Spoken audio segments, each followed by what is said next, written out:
हम समझते हैं आपकी आर्थिक परेशानियों को। हम समझते हैं आपकी रोज़मर्रा के जीवन को। हम समझते हैं आपकी आय और आपके रोज़ाना खर्च के अंतर को। आइए देखते हैं इस बढ़ती महंगाई के जीवन में आप अपने पैसे को कैसे बेहतर तरीके से मैनेज कर सकते हो, ताकि आपको आर्थिक परेशानी का सामना न करना पड़े और आप बेहतर और सुखमय जीवन जीने के लिए अग्रसर रहो। यह सिक्का इस विशाल संसार के लिए काफ़ी छोटा दिखता है।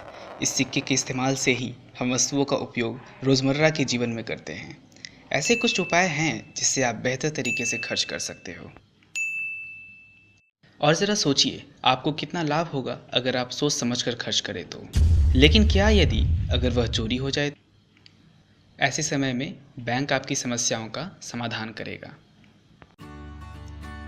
अच्छी शुरुआत आपकी पूंजी बढ़ाने में काफ़ी हितकर साबित होती है। बैंक में खाता खुलवाने की प्रक्रिया काफ़ी आसान है। आपको इसमें हिचकिचाने की कोई आवश्यकता नहीं। आप जब बैंक जाओगे तब वहाँ पर काउंटर्स बने होंगे और आपकी सहायता के लिए बैंक स्टाफ्स मौजूद रहेंगे।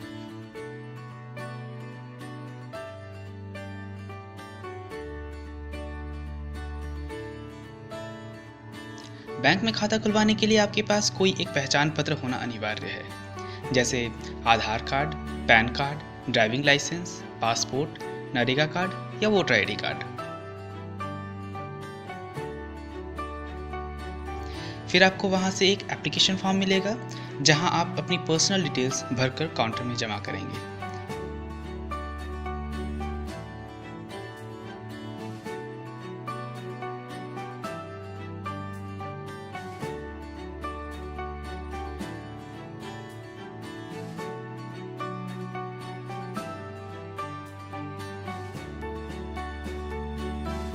और बस आपका बैंक अकाउंट चालू हो गया और अब आप इसके बेनिफिट्स ले सकते हो और आप बेफिक्र होकर अपनी पैसे की चिंता बैंक पर छोड़ सकते हो। अब इतने छोटे से समय में आपका बैंक का खाता खुल गया। अगर आपके पास कोई दस्तावेज ना हो तो जनधन योजना हाल ही में चलन में आई है लोगों में। यह आर्थिक सुरक्षा प्रदान करती है और इसे खुलवाना भी काफ़ी आसान है। लेकिन तब क्या, जब आपके पास दस्तावेज ना हो तो परेशान मत होइए, फिर भी आप जेडी खाता खोल सकते हैं। अगर आपके पास कोई डॉक्यूमेंट उपस्थित ना हो तो भी आपका काम सिर्फ एक पहचान पत्र से चल सकता है। आपके लिए एक पहचान पत्र ज़रूरी होगा और एक लेटर जो किसी गैजेटेड ऑफिसर से निर्गत किया हुआ हो। जेडी विशेषतर एक ज़ीरो बैलेंस अकाउंट है। इसका मतलब यह हुआ कि आपके अकाउंट में हर वक्त राशि रहनी ज़रूरी नहीं है। अगर आपकी शेष राशि ज़ीरो भी है तो भी आपके खिलाफ कोई कार्रवाई नहीं की जाएगी।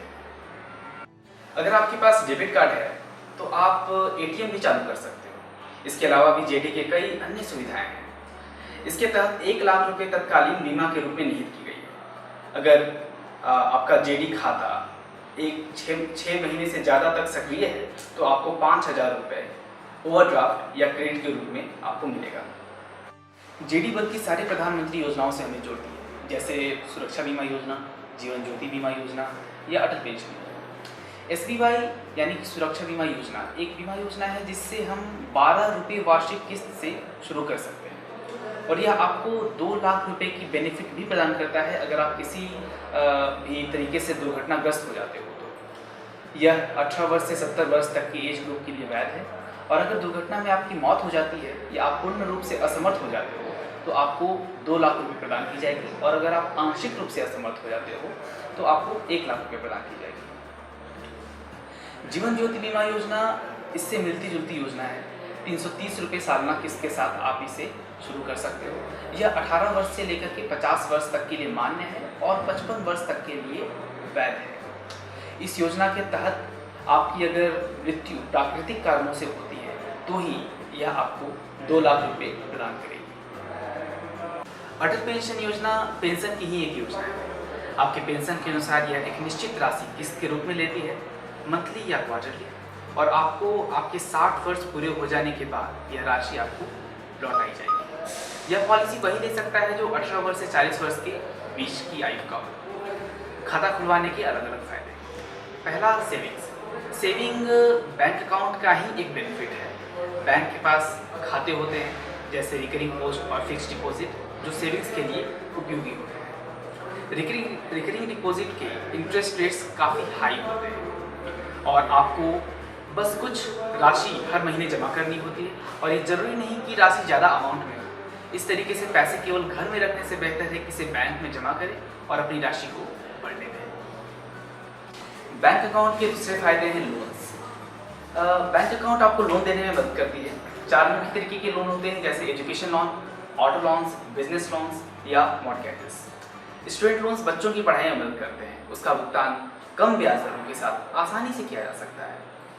क्या आप घर खरीदना चाहते हैं लेकिन आपके पास उस समय इतने पैसे नहीं हैं? कोई बात नहीं, अब आप इसे आसानी से कर सकते हैं। कुछ राशि हर महीने जमा करके बजाय पूरी राशि जमा करने की। उसके लिए हमारे पास मॉर्गेजेस है।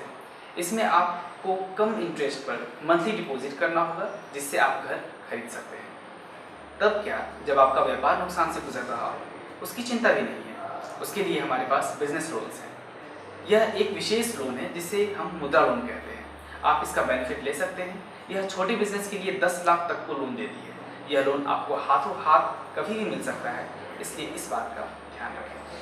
अंततः हमारे पास ऑटो लोन्स है जिससे हम कार्स, बाइक्स खरीदने के लिए लोन ले सकते हैं। उसके अलावा पर्सनल लोन्स हैं जो हमारी निजी ज़रूरतों को पूरी करने के लिए ज़रूरी पड़ सकते हैं। इसके तीसरे उपयोग है बीमा यानी कि इंश्योरेंस, जो कि योजना के तहत ही आता है। अगर हमें पहले से ही अंदेशा हो किसी बड़े खर्च का तो हम छोटी छोटी राशि जमा करके उससे हम बड़ी राशि प्राप्त कर सकते हैं। इस तरह हमने देखा कि किस तरह से हम छोटी छोटी ज़रूरी कदम लेकर अपने आर्थिक कोष को बढ़ा सकते हैं और अपना जीवन पहले से ज़्यादा सुखमय या बेहतर कर सकते हैं।